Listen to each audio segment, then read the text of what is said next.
বিসমিল্লাহির রহমানির রহিম। আসসালামু আলাইকুম। গন্ধ ছাড়া গরুর কলিজা রান্না করার সহজ একটা পদ্ধতি আমি নিয়ে চলে এসেছি খানস ফ্যামিলি থেকে।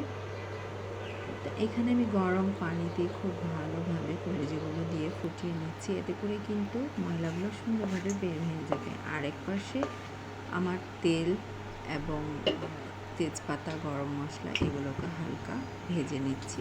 দিয়ে দিচ্ছি এখানে পেঁয়াজ কুচি। তো এখানে আমি 2 কাপ পরিমাণে পেঁয়াজ কুচি ব্যবহার করেছি। পেঁয়াজ কুচিটাকে আমি হালকাভাবে ভেজে নেব। এখানে খুব বেশি ব্রাউন কালার করব না, শুধুমাত্র পেঁয়াজটা নরম হয়ে আসলে হয়ে যাবে আমাদের পেঁয়াজ ভাজা কমপ্লিট। আরেক পাশে কিন্তু আমার কমপ্লিট হয়ে গিয়েছে। গরম পানিতে ফুটে ময়লাগুলো খুব সুন্দরভাবে বের হয়ে এসছে। এখন পেঁয়াজগুলোতে দিয়ে দিচ্ছি আমি একে একে মশলাগুলো। তো দিয়ে দিচ্ছি আদা ও রসুন। এখানে দিয়ে দিচ্ছি 2 টেবিল চামচ পরিমাণে আছে আদা রসুনের পেস্ট, একসাথে করে রেখেছিলাম। হলুদ পাউডার দিয়ে দিলাম 1 চা চামচ, মরিচ পাউডার 1 চা চামচ, এবং দিয়ে দিচ্ছি নুন স্বাদ অনুযায়ী। অল্প পরিমাণে পানি দিয়ে মশলাগুলোকে খুব ভালোভাবে ভেজে নেব। ততক্ষণ ভাজবো ততক্ষণ না মশলার গায়ে তেল ভেসে আসে। সেটুকু পরিমাণ আমাকে মশলাগুলো খুব ভালোভাবে ভেজে নিতে হবে। তো আমার কমপ্লিট মশলা ভাজা।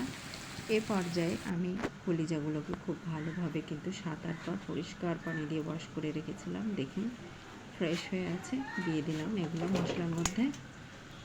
এবার ভালোভাবে আমি নেড়ে নেব। খুব ভালোভাবে নাড়াচাড়া করে নেব।